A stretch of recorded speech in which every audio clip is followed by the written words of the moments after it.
Greetings, family, and welcome to the African Exodus show. I'm your host, Tony Cherie, here to you with a new video. Before we get started with today's segment, I want to remind you, if you want to be connected outside of YouTube, please add yourself to my Telegram channel. There I update anytime that I post a video on Rumble or YouTube, so you can stay in the loop there. In addition, if you wish to support this channel, you can do so by adding yourself to my Patreon. There you will also receive a weekly exclusive just for you. So I want to talk today about something that I think is very relevant given what's happening inside of the Middle East, so-called Middle East, and that is Netanyahu's Messiah prophecy. I want to talk more inside of this series in particular about the prophetic significance of the state of Israel. Why is there a state of Israel, particularly one that we know is not composed of the Hebrew people? Why does it exist? Why does it have to exist in order for the end times to come to a culmination, as we know Scripture tells us it will? So one big thing that's going on right now is that Israel as a nation is taking a hit as far as its reputation.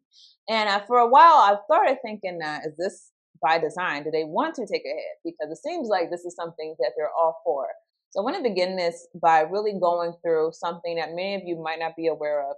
That is that Benjamin Netanyahu was prophesied by a Jewish rabbi, a very much beloved Jewish rabbi inside of the Brooklyn community, for example. He was prophesied that he would be the one to usher in the Jewish Messiah, who I believe will be the false prophet. And this is something that supposedly haunts him. I want you to watch this documentary with me. And again, this will set the stage for our deeper conversation on what is the prophetic significance of the state of Israel, a state that stands in antithesis to the true Yasharel that will be brought back into the land. So let's get started and watch it. Peace and attack for לעולם לא נשכח את מעשה הזוועה שעשו לנו. אנחנו הולמים באויבינו בעוצמה חסרת תקדים. אני מדגיש, זאת רק ההתחלה. They've made a mistake of historic proportions. We will exact a price that will be remembered by them and Israel's other enemies for decades to come. Israel has responded with fury, fighter jets taking aim at targets in the Palestinian territory. More than 10,000 people have been killed since this conflict began.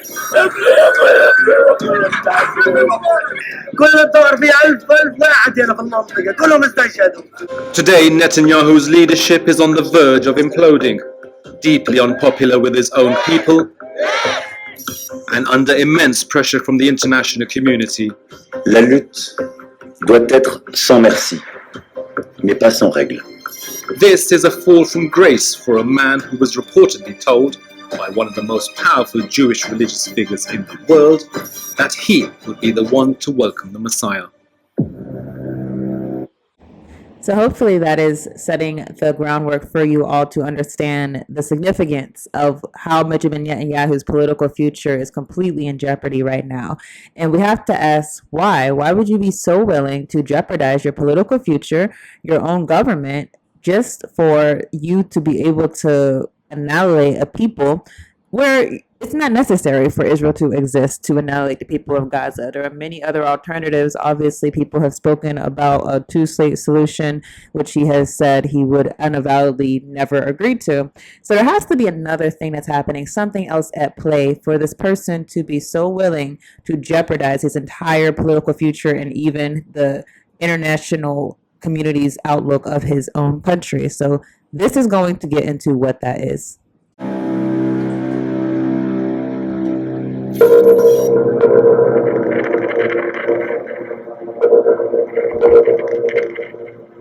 40 years ago, when Netanyahu was Israel's ambassador to the United Nations, he met Menachem Mendel Schneerson, the leader of the Chabad Lubavitch movement, known simply as the Rebbe. He said, you're going to this house of darkness, the UN, which was very, very unfriendly to Israel at the time. He called it the house of darkness. And he said, even in the greatest darkness, if you light a candle, it spreads a great light that can be seen from afar. And he's correct. It is a house of darkness, the United Nations. There's so many things about the United Nations that have its roots in the occult, and we will certainly get into that. But understand, the United Nations was set up to be that exact New World Order that so many people talk about, which is why I said in a previous video that the New World Order that people are so afraid of, in many ways, is right here. The Rebbe reportedly believed Netanyahu had a mission from God to prepare Israel for the coming of the Messiah, or in Hebrew, the Moshiach. Over the next decade, the two men developed a close relationship. Soon after entering Israel's parliament for the first time, Netanyahu paid his respects to his mentor.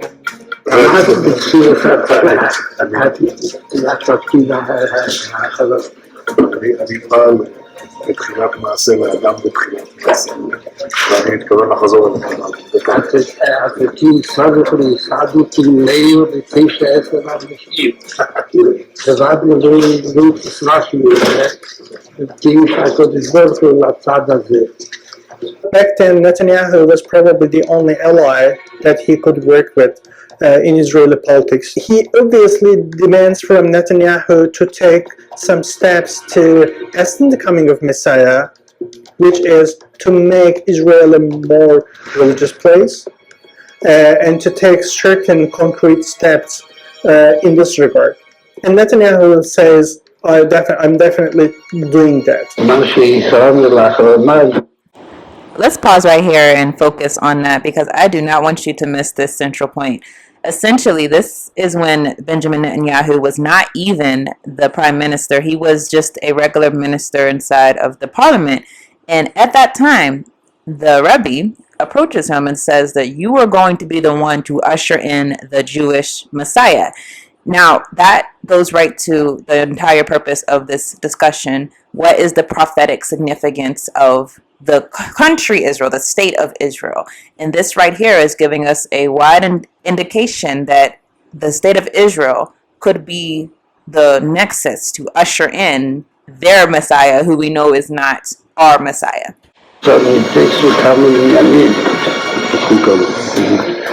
מה שלא לראות, וגם משהו שעדיין משיח ריבו, אז הייתה מה שהוא ומה ידיעתו. הכאילו שמספיק, כאילו שהאדם כבר שואל כמה שואל בדין עדיין ריבו.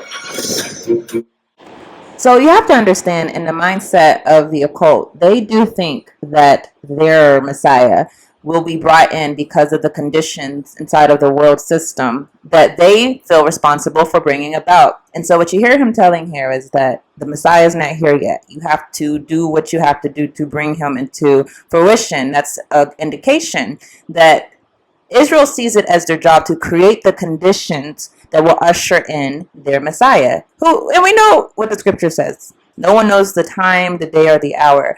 But despite that, we know that Yah does know at what time it's going to happen, and they feel responsible for bringing it about.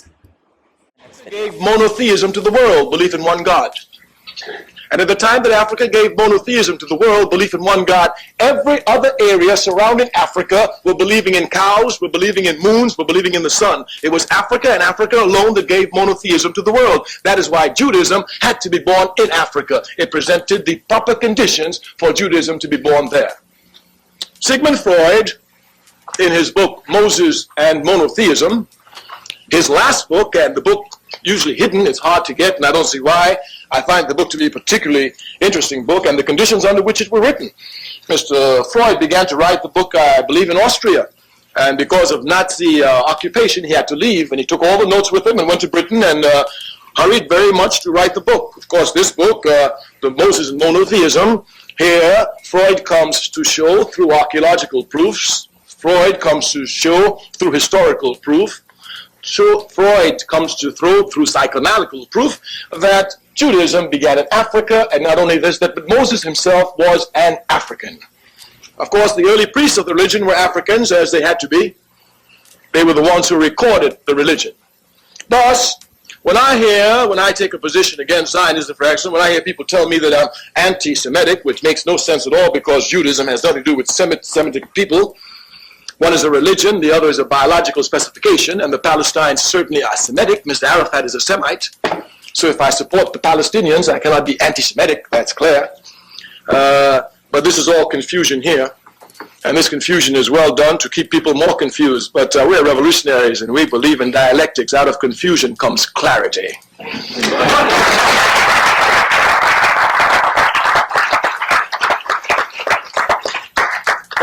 Because our time is limited and we want a lot of time for question, we want to make it clear. Judaism was given to the world by Africa. This is clear and undeniable fact. Those who wish to look at the history and we can develop it, look. Zionism is a political philosophy. It did not come out of Africa. The first organizational conference of Zionism, if my memory serves me correctly, was in 1897 in a place called Bâle, Switzerland. B-A-L-S-E.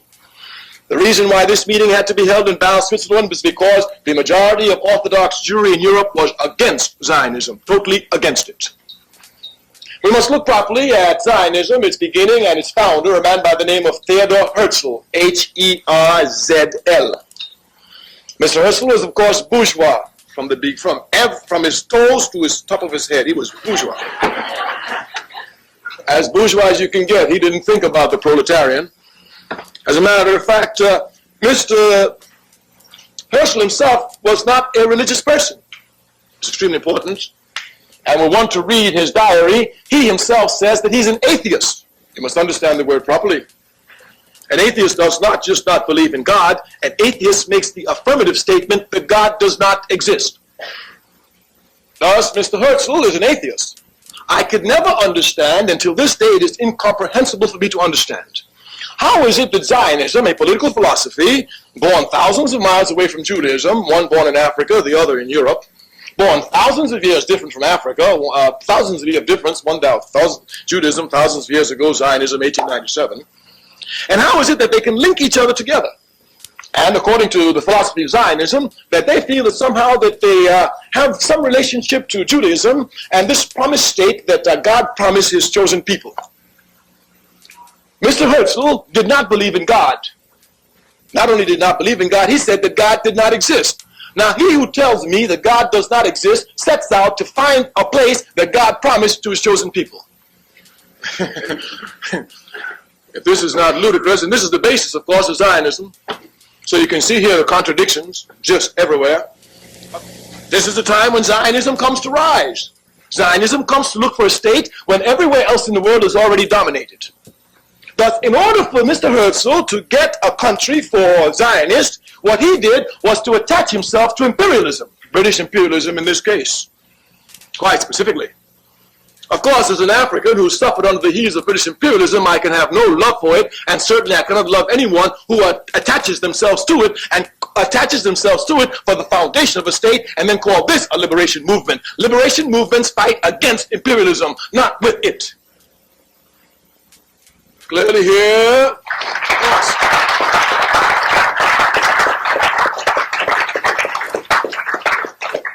The legal foundation of the State of Israel is what is known as the Balfour Declaration. This declaration was issued in 1917. A man in the government of Britain named Balfour wrote a paper and promised the Jews a national home.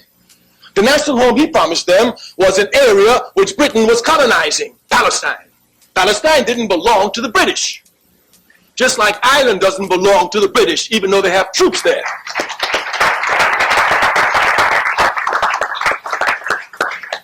But here, these British imperialists signed a note and gave it to the Jews and they accepted it. Where is the morality for this? If you say that Israel belongs to you, then you don't go to a thief to get Israel, you go and take it. Once you go to an immoral being such as British imperialism, and this is the basis for you getting the land, then clearly here those who are truly liberation fighters must question this. The basis, we say, is the Balfour Declaration, and Zionists know it. The Zionism is certainly not a liberation movement because it never fought against any imperialism. As a matter of fact, today, Zionism is the baby, child, and infant protector of imperialism in the Middle East. It carries out the interests of American imperialism. As a matter of fact, Zionism and American imperialism is like this. If our tax dollars would stop giving money to Israel, the state would sink tomorrow. And certainly no one can deny that American imperialism is the leading imperialist nation in the world. So we cannot see how a liberation movement is so tied, string in hand to American imperialism. They work hand in hand with American imperialism. Thus, they can hardly be a liberation movement.